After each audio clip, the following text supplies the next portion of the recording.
Your man out of Japan, Jay Contra here, and in the timeline of Super Nintendo games, we go from F-Zero and Super Mario World to Bombuzal. Bombuzal is an important game because it is the first third-party game to come out for Nintendo's new 16-bit system.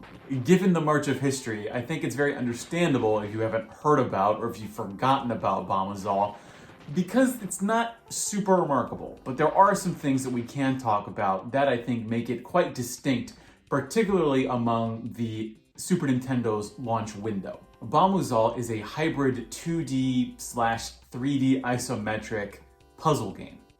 The objective of each level is to not defuse bombs, but to actually explode them and to explode all of the bombs on the stage without killing yourself.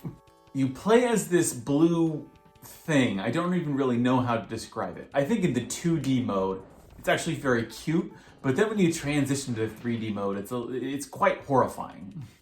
And it's that 2D versus 3D difference that I think is the most striking thing about Bombuzal. Because in 2D, it's very intuitive, the gameplay makes sense, you can tell which direction you're going, and you can actually, your brain, I think, is much more attuned to blast radiuses, where the warp points go to. But then you go into the 3D mode and nothing makes sense. It's this isometric puzzler where for some reason my brain could just not comprehend not only the controls actually get very difficult when you're walking along that isometric plane, to the point where it's actually quite difficult to control your character, and I think brings an unnecessary level of difficulty to the game. On its basic level, exploding the bombs seems simple because you've got small bombs that only blow up the tile they're in. You've got the medium bombs, as I like to call them, that blow up the tile they're in and then one space up or down. And then you also have the big bombs that do two spaces up or down in a sort of like cross-like pattern almost with like it's like a 1+ radius. You also have other contrivances like warp points. You've got cracked bases that you can step on once, and then once you step off of them, they disappear. You also have a little tank mode that you can activate. There's actually a lot of interesting variances to the maps that I think make each puzzle very special, and once you actually solve them, very rewarding. I wouldn't say I have any overt problem with the game, aside from the fact that I think there is just one background song, so that I think can maybe get grating over time, although it is a bit catchy at first. Personally, I am not very good at puzzle games, so it's very hard for me to give an outright recommendation as to whether you should play Bombuzal or not.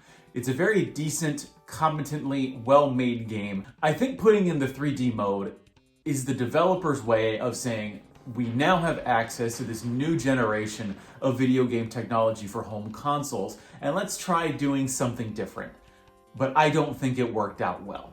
My primary method of solving the puzzles was going through a trial and error process, testing the blast radiuses, seeing what was left over on the map after you had set off all of the bombs. Sometimes it worked out, sometimes it didn't. If you're going to solve puzzles through trial and error, do you actually feel any satisfaction after it? This is something I've asked myself. When you're not very good at puzzle games, that's when you tend to go online and look at strategy guides and how to beat a particular game or a particular piece. And that's fine. I've gone online to look at guides all of the time. But if you're just using trial and error, I don't think I derive any satisfaction from that. Sometimes it's nice, particularly when you have all of these bombs exploding around you, that you're in the one place that ends up surviving, but how is that actually going to sustain you to actually continue going through the game? And there's also not really a ton of story within the game. Maybe if you had the box and the manual, you could get something out of it. But when you're just playing the game itself, there's really no, for me at least, there was no forward momentum pushing me to actually finish the game beyond the few puzzles that I actually completed.